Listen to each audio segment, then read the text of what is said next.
Hello everyone. Welcome to the Fitness Corner under the block. You're hanging out with the Red Dot crew, and this is the Red Dot Fitness Unplugged, the podcast where fitness meets real life and we spill the tea on what's really like in our little corner under the block. Hello, this is Philip. So you might be wondering where Red Dot Fitness is. Well, we are located at Upper Serangoon Road.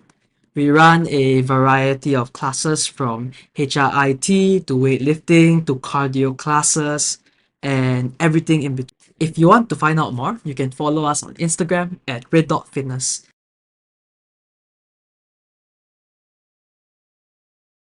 I think I'm quite nice. Quite nice. You seem nice. That's good. Thank you. Yeah. So, okay, just a question for me, right? As like working people, I guess that would make sense, right? Okay, I assume you guys are relatively busy since you guys are traveling often, and have stuff to do on your own. You guys got families, right? I don't. I don't. Yeah. Not yet. Not yet. I mean, like my over like children and stuff. How do you guys find time to work out? Like a sort of time management in a way. My life isn't as busy as you just made out to be. I'm really fortunate. No. Because you say you travel. Drinks every weekend. coconuts, goes to the coffee shop. But for me, I know that I've worked out my whole life. So fitness is a priority, and it makes every facet of my life better. So doing CrossFit, getting in the gym, it makes every facet of my life better. So if it's important, you do it every day, and if it's important, you make time for it. You prioritize time for it, and Jiu-jitsu, we talked about jiu-jitsu. Yep. I loved it during COVID, and then I let myself not go for a week.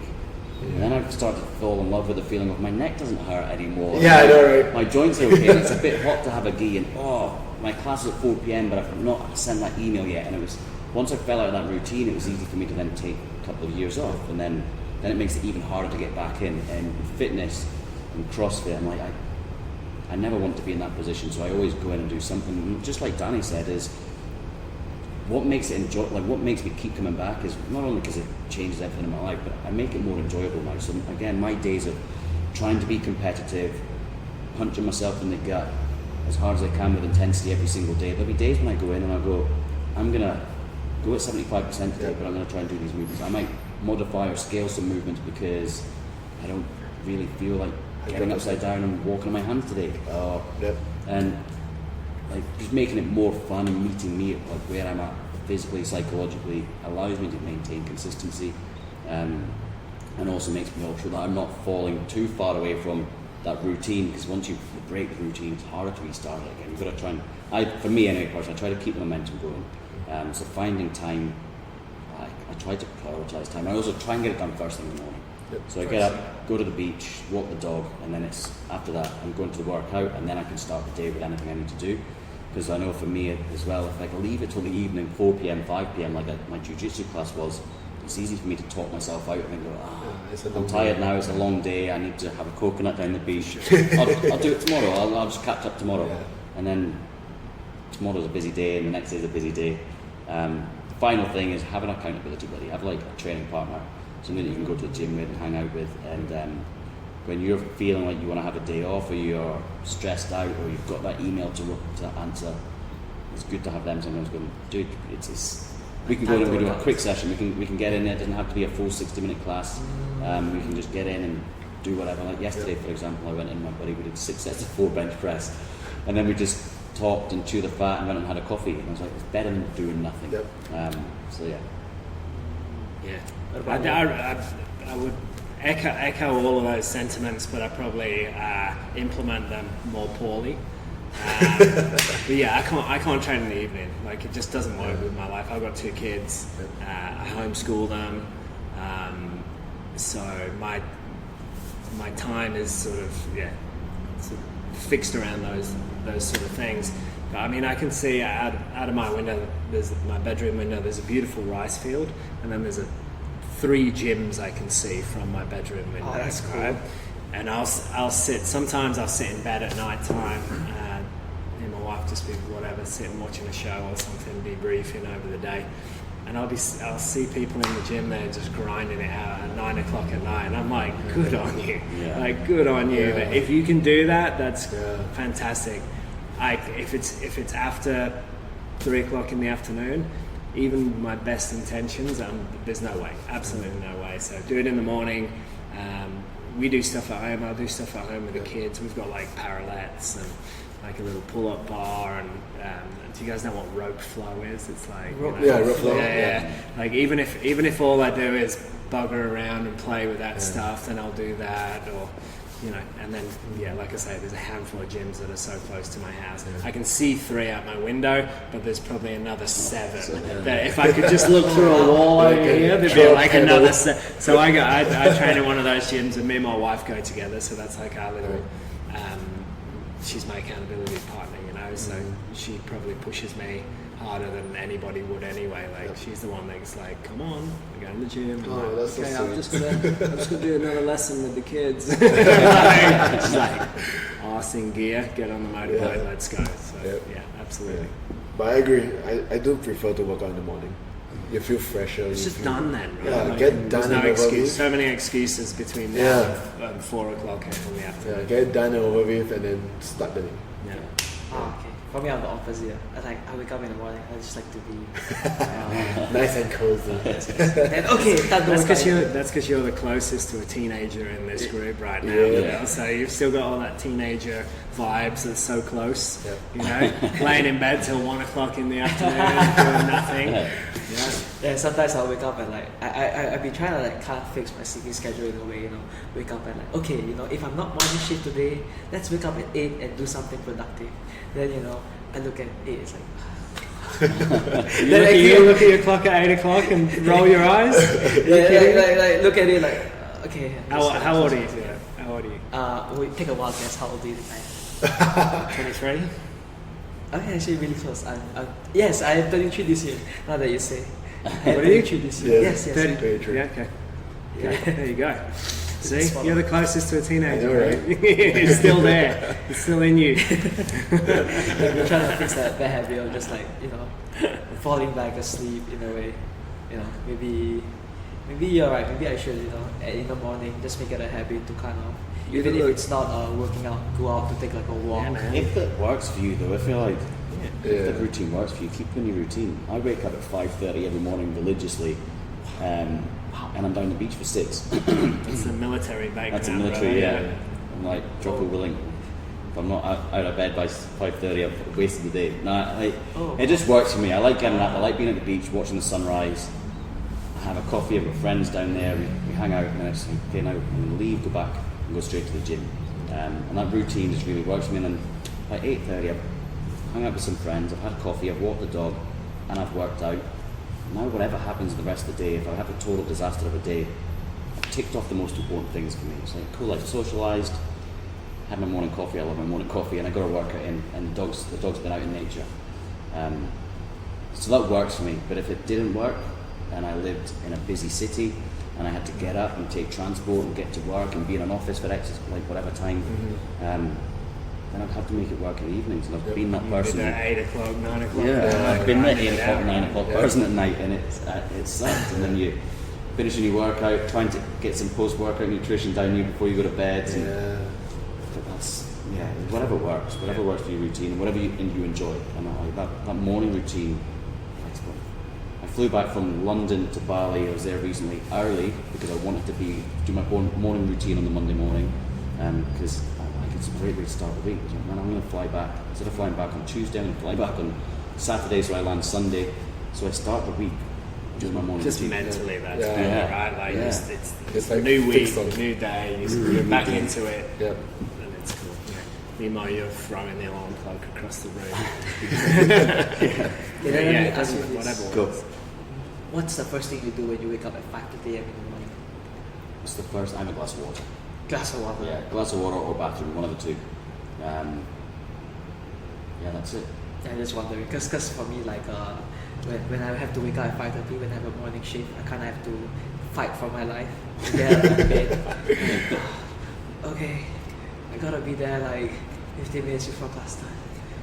Okay, let's go. So sometimes it's a really bad habit of mine. I'll just scroll through Instagram for a little bit. Okay, it's been 2 minutes. Okay, that's it. You know. It's been my routine for so long now. I wake up with like my alarm a lot of the time. It's like I wake up naturally at that time,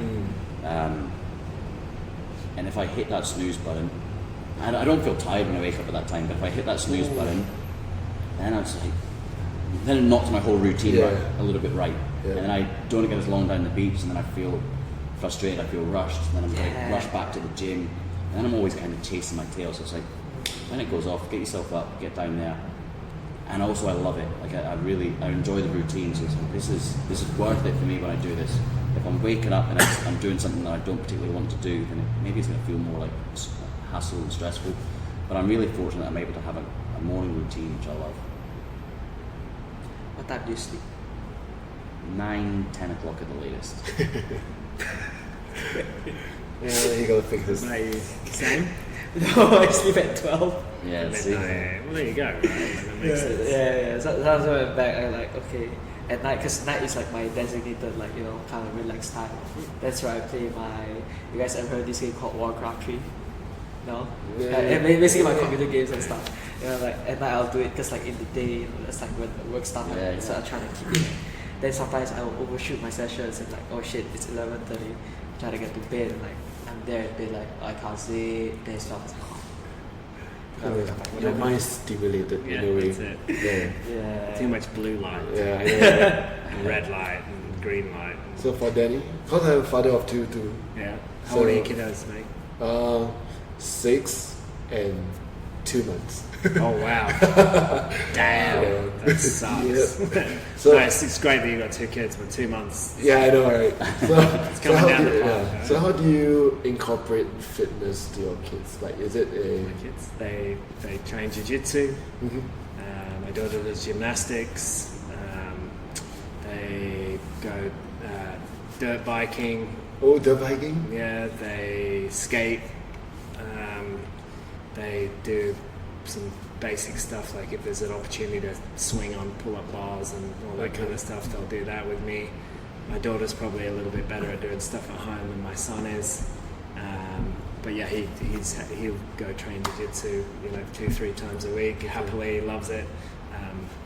And yeah, so that's probably the most part, mate. I have tried to coach him, but I think it's like trying to coach your wife.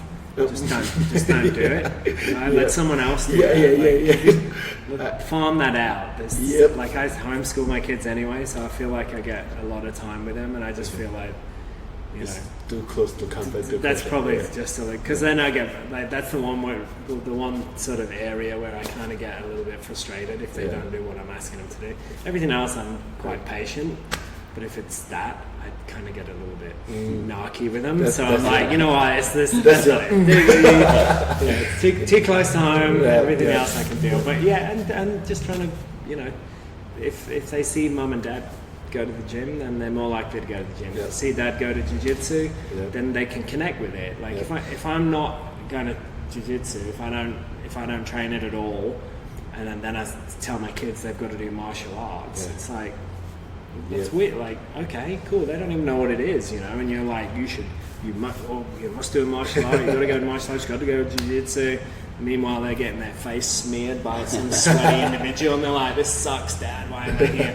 Whereas at least if you're training that Yep. skill and that sort of discipline as well, then it's like, oh, this makes sense. Dad does this. That's why he wants me to do it. So.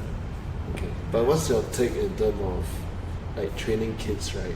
Should they Arm bars, choke? immediately. Should they like kind of specialize in something in the young age?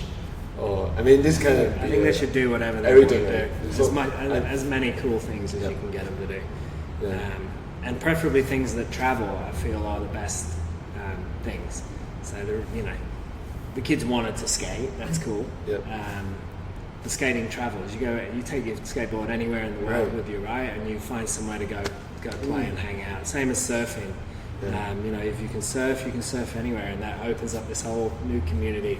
Jiu-jitsu, you can drop into a gym. Yeah. Like you said when the first thing we came here, right? Yep. Next time you guys catch up, Yep. bring a gi and we'll go for a roll. Like CrossFit, every CrossFit gym in the world, like CrossFit thrives on that drop-in. Yes. You know, I feel like I'm part of not just this red dot community, but the global community. Yeah, exactly. I'll go to whatever, the States, go to Bali, and I'll drop into a CrossFit because that's what I do. Or, Yeah. you know, so I think that's the Speaking vibe. Things of- that travel, mate. Speaking about community, like Opens is coming. Yeah. It's basically just next week. Yeah. Are you guys doing it? Yeah, absolutely. I'm not ready, but I'm doing it. Yeah. Not That's ready. exactly the same Not position. ready. Never ready. Yeah, ready. that's exactly the same position as I am. Because, I mean, for our listeners, basically, I've been telling them that my priority, like, shifted from CrossFit to BJJ, BJJ. Yeah. But not saying I'm foregoing CrossFit, maybe in a week 2 sessions. Then I do like 3-4 sessions of BJJ, like Yeah. treating CrossFit as a So that's SNC. like right now, that's Yeah. how you train. Yeah, so as a head coach, like wearing a different cap, they're like, okay, let's do the opens. I'll give you my insight, and then naturally the competitiveness will start coming in. It's like I need to be like leading by example. Yeah, That's the tough thing. I mate, know, right? you know? So it's like, yeah, as much as I mean, if you can just comfort everyone Yeah. with that thing, like you're not never necessarily feel ready. yeah. Yeah, everyone's like just never ready, just can't do it. Are you ready? No. There you go, never ready. That's good. Yeah. The thing I love about the Open is, yeah, it's great for the community and you guys can put on some really cool events and Friday night lights and stuff. Like, that's phenomenal. But personally for me, what it does for me is it just recalibrates what it feels like to have high intensity again. Yes. Because particularly as you're getting older, and sometimes it makes it a little bit more challenging to stay consistent with your workout routine, and you have more of those easier sessions. All of a sudden, you're like, this matters. I wanna, I wanna smash this one. That competitiveness comes in and goes, Yeah. well, I could have maybe got an extra, like, I repeat shoulda. I repeat the open workout so many times because I'm like, I know I could have got a few more reps Yeah. there. And then I get halfway through and I'm like, oh, this sucks. I wish I never bothered starting. And I get a few more reps and I'm stoked. I'm like, yep. And then I have a little bit of competition and fun with somebody else in the box. And I'm like, that's what it feels like to have intensity again. Yeah. And Yeah.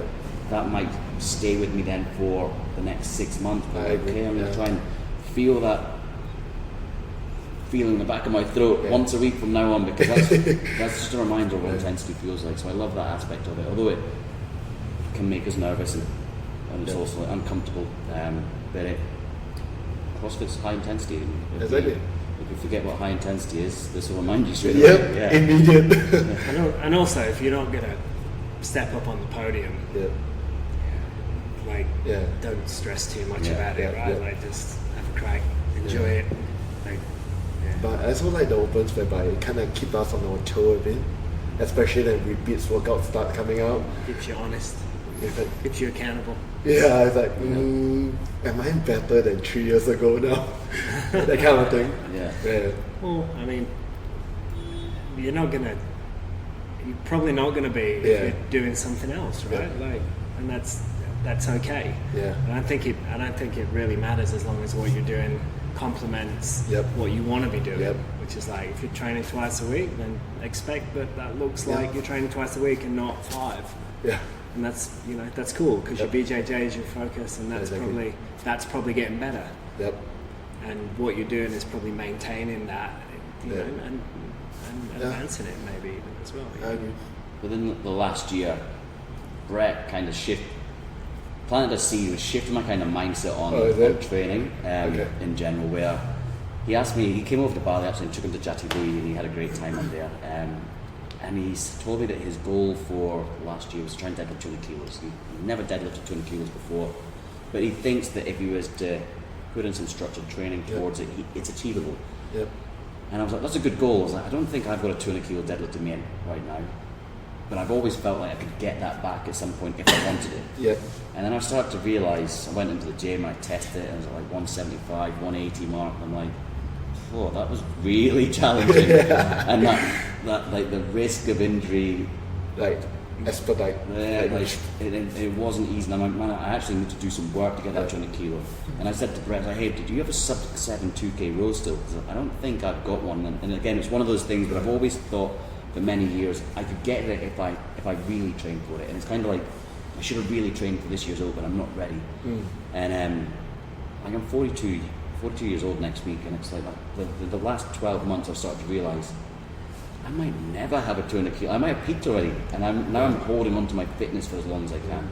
And we talk about it on a level 1, but again, like it was a theoretical thing I was saying. It was like we want to get as much fitness in the bank as we can because it's going to start deteriorating. But I always believed if I just have some dedicated training period, I can get up to as fit as I always used to be. And I had that realization, like, oh man, I don't know if I've got that 200 kilo deadlift in me in a sub 7 2K at the same time. So it's good to set, like, helps me set some goals as well, and it holds me accountable to get up at 5:30 in the morning so I can get to the gym at 6:30, because the aim is to get as much fitness in the bank as I can, because my time to get those savings in there is deteriorating, and then I'm holding on for the rest of my life. Fitness doesn't have to look like getting a 200 kilo deadlift. No. Like, there's other areas that you should progress, right? So, So I was always telling them, like, I mean, back in those days we were training, like we are very strength biased.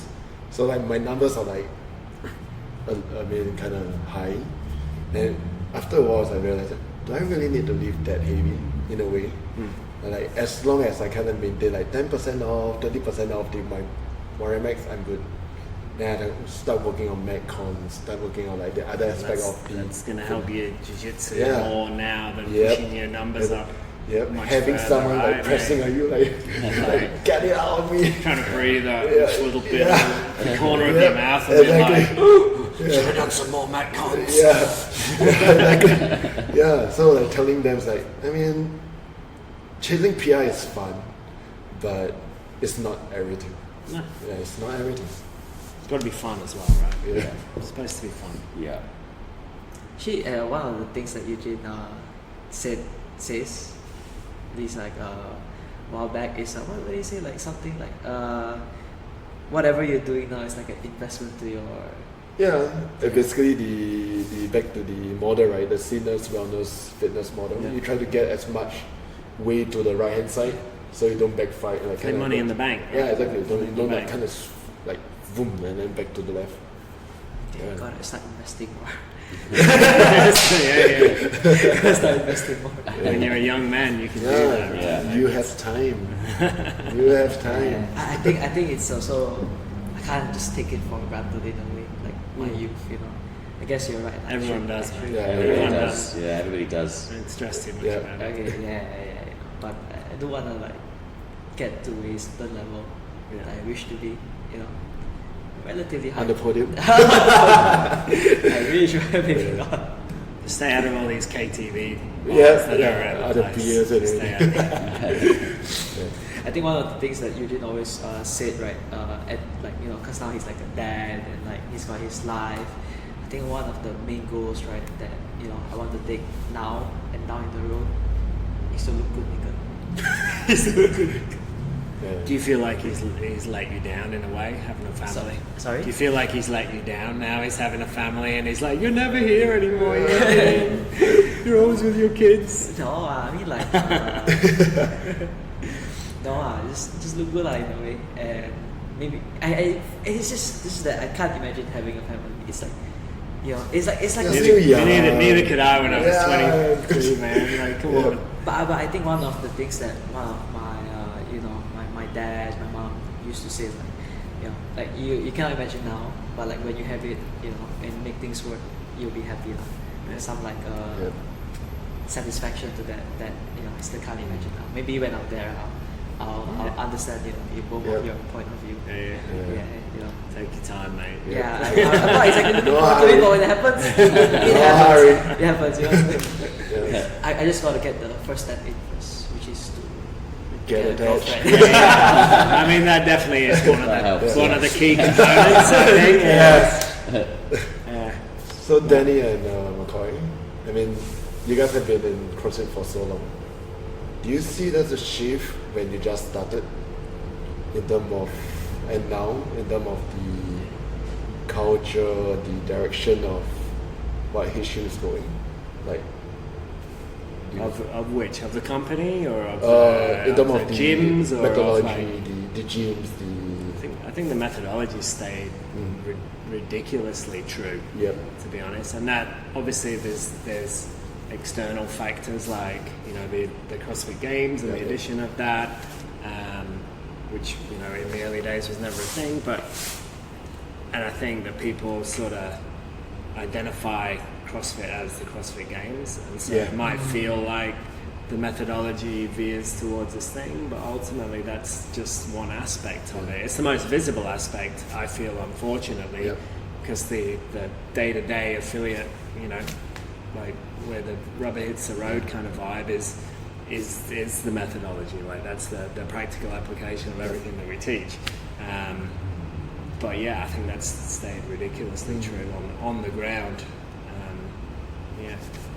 I don't know. What else? I fully agree. The methodology is exactly the same as it was when I did my level 1 way back when. The big difference, I guess, is like I started around 2008, 2009. There was no CrossFit gym in the area that I was in at the time, so I was going into a global gym, like a military gym. All like military gyms all look like global gyms back in the day. So I was going into this military global gym, Googling CrossFit benchmarks. Okay, this is what it is. I'm going in and I'm trying to copy those movements after watching YouTube videos.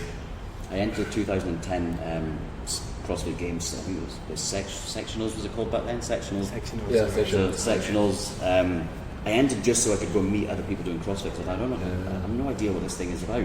And I'm reading the L1 manual and immersing myself in the information, and I'm obsessed with it. But I'm like, no, I haven't seen anybody else doing it, and I was watching just YouTube videos to try and get my stuff. And then went to go meet other CrossFitters, and from there it was like I was traveling around the UK to one of the 5 boxes that we had at the time, or however many there weren't very many, and travelling up to Manchester, which is a 4 or 5 hour drive from Portsmouth, to go and check in and see Carl Steadman at CrossFit 3D. And then I was like, wow, that was cool, we'd do a few workouts and I'd drive all the way back. And those days have changed now. Like, you don't have to travel so far. On our way to this gym today, we passed two other CrossFit boxes at least. And I'm like, that's awesome, it's cool. But the other thing then that happens is all affiliate owners have our own sort of different ways of portraying the methodology. Although we're staying true to the methodology, every gym is different. So you get the fancy, shiny gym, to the old school spit and sawdust gym, to the one that only uses kettlebells. It's still delivering constantly varied functional movements executed at high intensity. And I dream of the day where we have as many CrossFit boxes as we have Starbucks coffee shops or something. It's like we're not. McCoy has a dream. Yeah, I have a dream. But like every office block has a CrossFit box like in there, and all the staff have an hour during the working day to come down and attend one of the classes, and that'd be awesome, because the world needs it.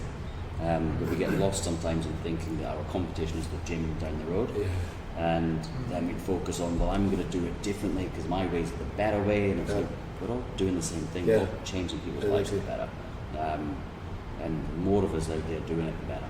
Right. And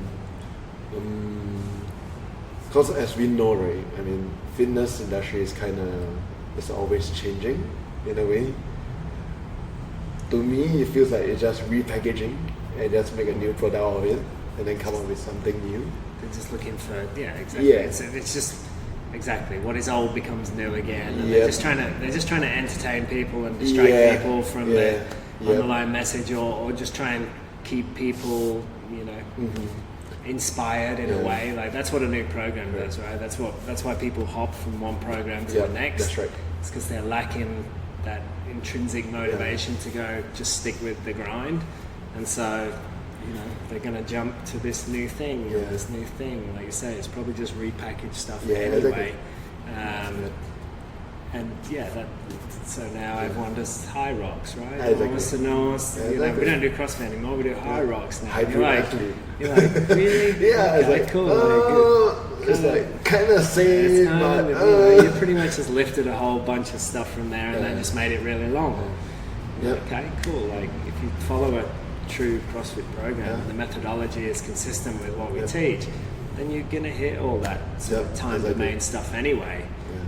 The difficulty is CrossFit gyms, probably a lot of them don't, because bias their training towards a certain Yep. aspect Style, of it. yeah. So then it becomes less true to the actual methodology that we're trying to Deliver, right? to deliver. Exactly. Yeah, because last year our gym like kind of tried high rocks the first time. I mean, we do not have like huge space and equip like skier and stuff for now. But I'm like telling the guys like, you guys don't need to worry about. If you can row and you Yeah. can run, you don't need to Yeah. practice skier Yeah, exactly. for high rocks, right? Yep. Just grab a hold of the things Yeah. and have a crack at it. Like it's no different. Yeah. The fitness is the same. Exactly. So, farmers carries, sweet. Okay, I've Yeah, never, so never done those before, right? Wall balls, cool. What are they? Is there Yeah, something exactly. new that they But if you invented for follow- high rocks? It's like, come Yeah. on, like, Yeah. same So, stuff, man. so I was telling the members like, you don't need to worry about it. Yeah. Like if you are coming here consistent enough. Yeah. I mean, As long as you got that, Like as long as you big- got some running fitness. like being a okay. CrossFitter, basically an all-rounder, not specialized in anything, you won't die in high No, rocks. you're not gonna die. Yeah, I mean, of course, if you say you want to put in high rocks, that's a different ballgame. That's a different ballgame that you're talking about. But you won't be the last, for sure. But again, how do you? What's the holdback? What's going to stop you getting on the podium? Your running sucks, Yeah. probably. Yep. So if you want to do that, just throw some extra running in, Yeah. get a bit of speed on there. Everything else is And it just little, fits in. little snippets, right? Yep. I've not done a high rocks, but I see they're getting busy. I mean, for years it's been so hard to get CrossFitters to run, It's so hard. and I'm Yeah. like, I know, right? They would never show up for never a show up for a running running day. Yeah. But now it's all the rage. Every coffee shop in Bali has a I run know. club, and Well, now they'll actively leave CrossFit gyms because Run. there's not enough running. yeah, And it's like, yeah. Yeah. you guys suck. Yeah, I know, right? It's like I remember back maybe like 8 years ago, I would be like one of those days like I would not post the workout on my website, would not put anything, and members would come in. It's a 5K run, guys. It's like for me to sell the 5K run programming is like Challenging, huh? yeah, it's a super challenging. Like everyone's like, I can do this at home, but the thing is, do you? Won't. Yeah. Yeah, you won't, guys. You won't do that 5K run by yourself. Yeah. I think it's maybe a fun thing to program to get out as a gym and do Yeah. it as a community. Yep. It's achievable for everybody. Exactly. It helps you implement that running bias into your programming for a period of time and lead up to the event, and then following it, you return to conjugated functional movements, Yeah. execute at high intensity. Yep. And I think I'm going to butcher her quote, but Nicole Carroll says it best when she says, like, I fear the day that we have so far distracted ourselves with the new trend, whatever that may be, because the fitness industry has been notoriously the biggest fad industry in the Yeah. world for Yeah. years, and I've been training people since 2004 in the military, and I've seen boxercise, spinning, I know. aqua aerobics, all these things come Yeah. and go, body pump, body Yeah. combat, whatever. Yeah. And like, I hate. So she fears the day that in 10 years' time, or 20 years' time, or whenever it is, that everybody's gone and done their high rocks and gone and done the next thing after that, and all these other things, and they come back and go, there's this new methodology, and it's just somebody who's just stuck to CrossFit and kept doing Yeah. CrossFit, and they're like, Yeah. this thing's going to give you the best GPP, Yep. like general readiness that you could dream of. You're going to be the ultimate hybrid athlete. What do? They do this thing called CrossFit. CrossFit. And it's like, oh. And aqua aerobics. And, yeah, rest days you're going to do Yeah. aqua aerobics, and Yeah. that's the thing. Yeah. So yeah, it works, and like Danny said, people get distracted and they think, okay, I need to now tweak it to be longer, and it needs to be running every day, it needs to be high rocks, so they tweak it to, I see what the games athletes are doing, they have to have strength A, strength B, followed by Metcon C, Metcon D, and cram too much in, and the coaching then deteriorates because you're now having to just facilitate, get people through, and so go to a gym, does CrossFit, has the highest quality coaching, is going to succeed. Yeah, so I also noticed in Singapore, I mean, based on local context, right, there's an influx of F45 maybe like 10 years ago. Yeah. F45 whereby there's no barbell at all. Those people who do F45, they realize, they get certain kind of fitness. It's like, I need more. Then BFT start coming out, there's a barbell involved. Okay. Then people from F45 shifting to BFT kind of way. Then now there's this new thing called Rival, and they are doing a bit more power cleans, toes to bar, keeping toes to bar, then start going to high rocks. It feels like gonna move in a full circle in Back a to way CrossFit. back to CrossFit. Because everyone's getting more fitness in a way. What's more? And the people that Yeah. skipped out of CrossFit to do F45 in the start are the same people that will skip to, like you say, to BFT Yeah. because there's no real progression Yeah. in F45, right? So then when you run out of that initial everybody improves on any program kind of vibe, that sort of beginner's gains, then all of a sudden they're like, I kind of like that, but I want something with a bit more progression. Yeah. And you're like, dude, you just left that. Exactly. Anyway, you just Exactly. forgot. Yeah. You just forgot. Exactly. You're just like chasing shiny things around the Yeah. room. It's like, well, look, there's one over there. And then, Yeah. like you say, they end up coming back to the Yeah. to the start anyway. Yeah. And That's what I feel. what McCoy said. That's what I feel. So I feel that I totally agree. Like the more gyms around us, the better it is. In a way, At least there's more people. At least Yeah. there's more people doing Yeah. fitness stuff, right? yeah. I think there's a bigger pie to kind of eat out of. Actually, I've got this like question, right? So back in my poly, tertiary education, like after Yeah. after high school, so I took a diploma in sports and exercise science. Okay, so one of the things that my lecturer told me that I still think about to this day, since I came here, is that every methodology there's always something that's like weak point or not complete in a way, if that makes sense. So I've been thinking, right, like CrossFit, it seems quite complete, right? And you guys are like the high up there experts. You guys kind of know what you're doing. Do you think CrossFit has like a shortcoming in a way? I just put it out there. Just a question. I'm just genuinely curious about it. Yeah, I'm just curious. So like, what do you think? Or otherwise, what makes if you think otherwise, what makes CrossFit so complete? It's the constantly varied functional Yeah. movements executed Exactly. at high intensity component that makes it complete. Yep. I agree. What's missing? I don't think there's much missing in the methodology, but I think there's some missing in the implementation, which is what we've said. If the more you bias the program to Yeah. a certain area, then the more you miss out on the other things. So what people were missing to do high rocks was long steady state stuff. Yeah. If you follow a CrossFit.com style program, you're probably going to get more long steady state stuff than you would want to throw a stick at. So, but people avoid that. So. Because it's not sexy enough. Yeah. So if you can stick to something that's less biased and more GPP focused, I would say that would be, I wouldn't say devoid of any weaknesses, but I think it's a pretty good Well-rounded. framework. Like Yeah. bearing in mind that training time is limited, recovery time is limited. You can actually only do so much, and you can actually only recover from so much. And so, if you set yourself an hour a day for, 4, 5, 6 days a week, and it's quite broad and varied, then that's as much as you're going to get in that time frame that's allocated. I feel like. Yeah, to add on, right? Actually, I feel in terms of CrossFit, it's already quite all-rounded in a way. If you really follow through to the methodology. Follow through with it. Yeah. So, and I think the perspective of what other people think about CrossFit is always based on I would say, the user problem or the programmer problem. Yeah, it's like Yeah. it becomes third-hand information, Exactly, right? yeah. Instead of The core- first core kind premise. of follow through and all.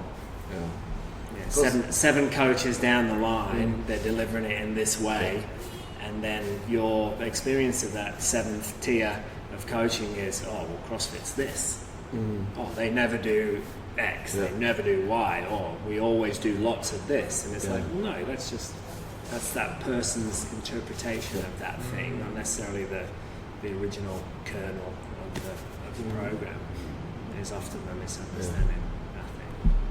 Understand. Thank you for answering long-standing question. That was a long answer to a short question, right? Thank you. Because back in they always emphasize, okay guys, always cross-check your information and stuff. Like, it's always when you look at research papers, like, this source says this someone says that, and it just gets confusing, you know what I mean? So thank you.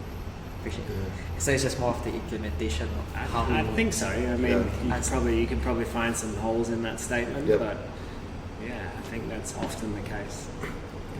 But I think back in those days when I started out, HQ site have more specialty class like courses. I don't know about now, but it used to be like CrossFit gymnastics, CrossFit powerlifting. Yeah, but that was all. Go ahead. Yeah. So if you think about the time when it came out, like Yeah. CrossFit revolutionised the fitness industry. Like every gym that you go into now has a functional area, has an Yeah. area or a place that looks similar to a CrossFit gym. Yep. Even if like every global gym. Exactly. And they didn't look like that then. So Yeah.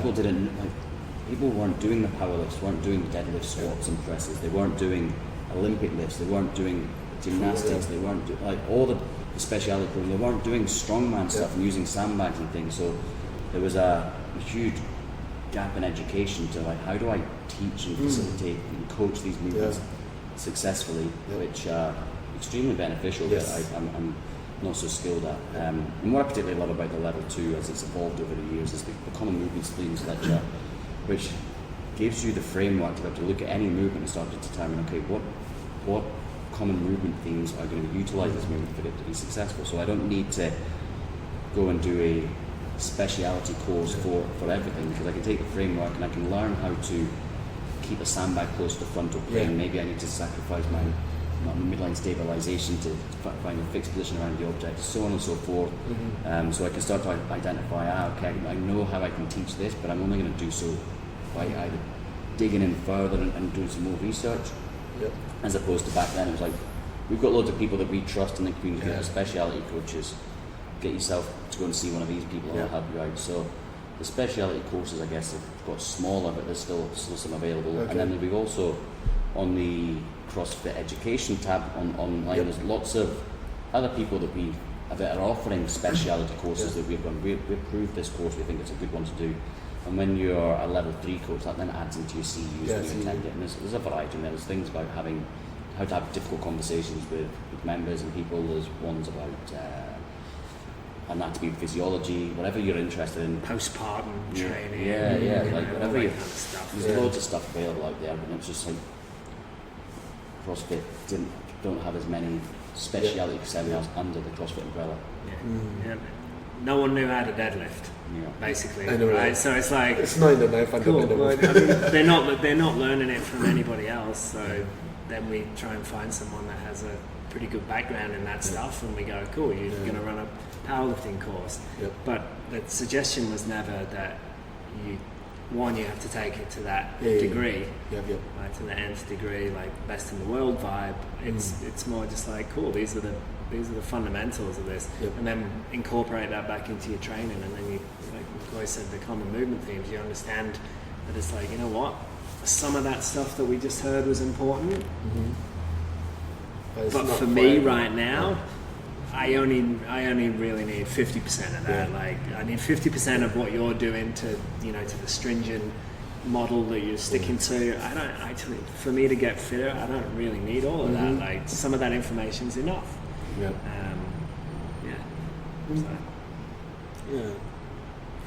Us doing courses is cool.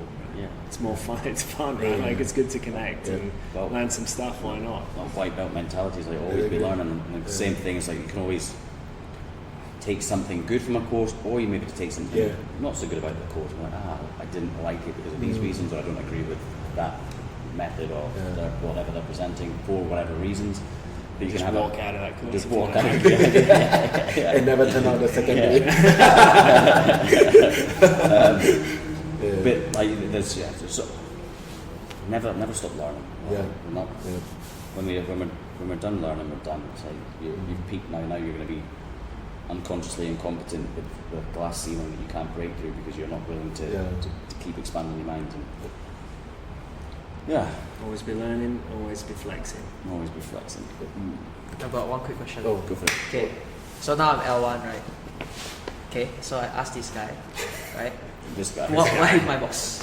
Okay, and go L1. What's the one tip you have for me? Then he told me, study.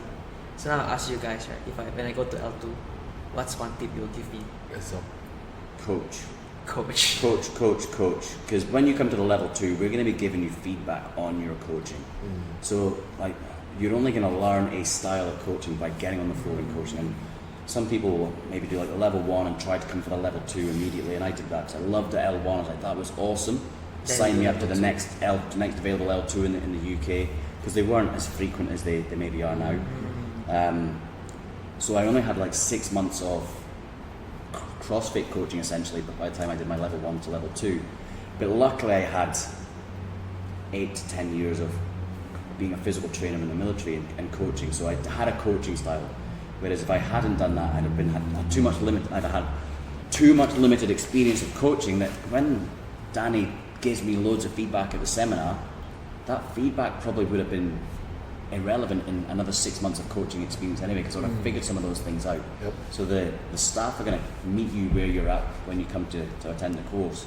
So what you want to be able to do is, like, I have ironed out as many errors as I can in my coaching.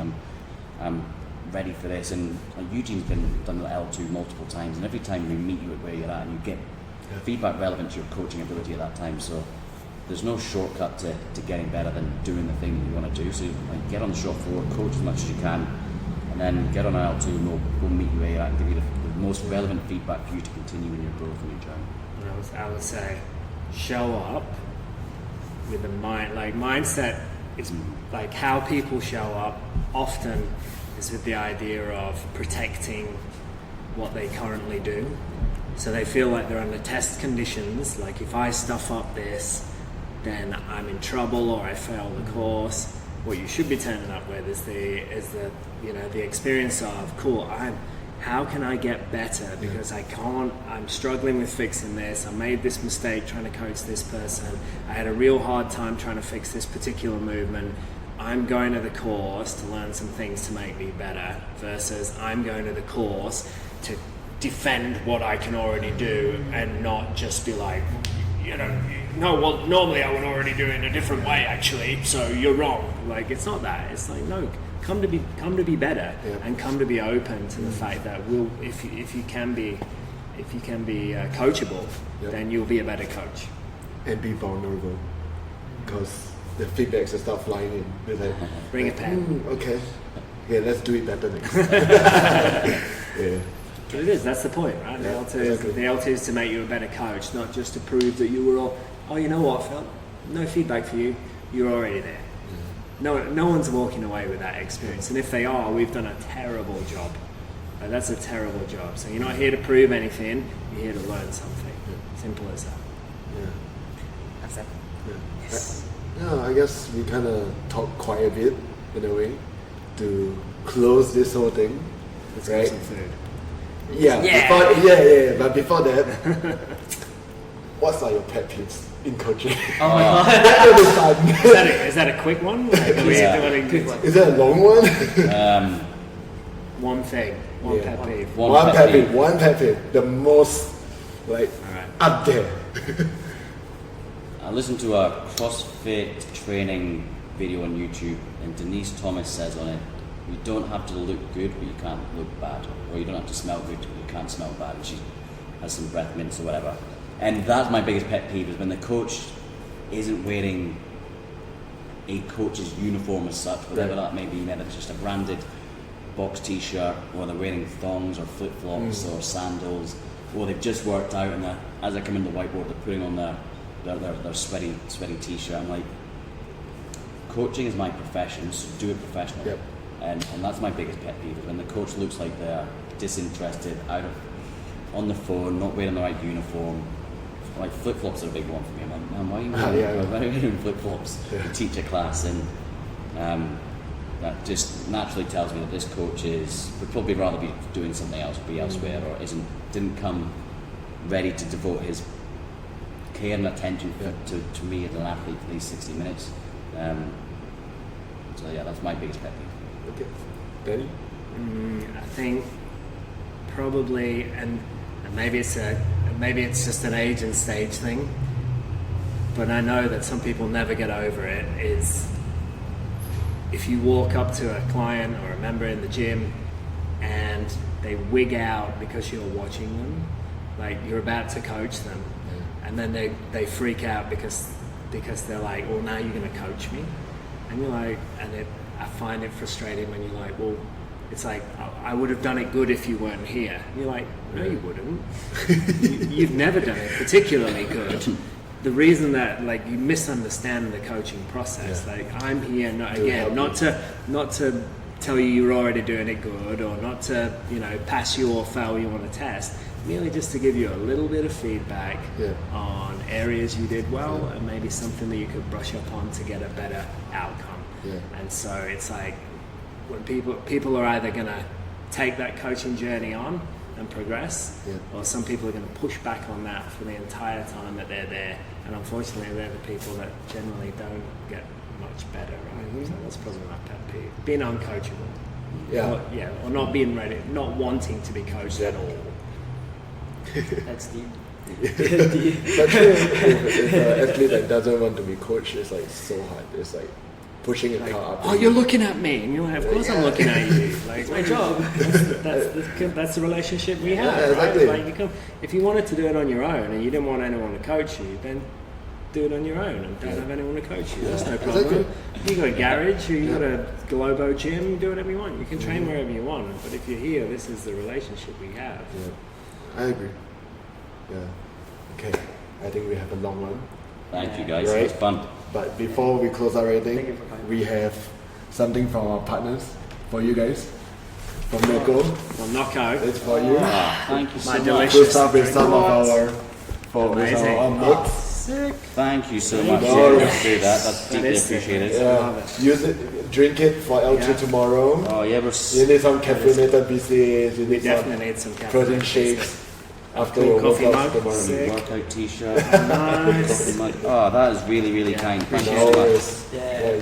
You're all guests. Socks. We need to host you guys well. Exactly.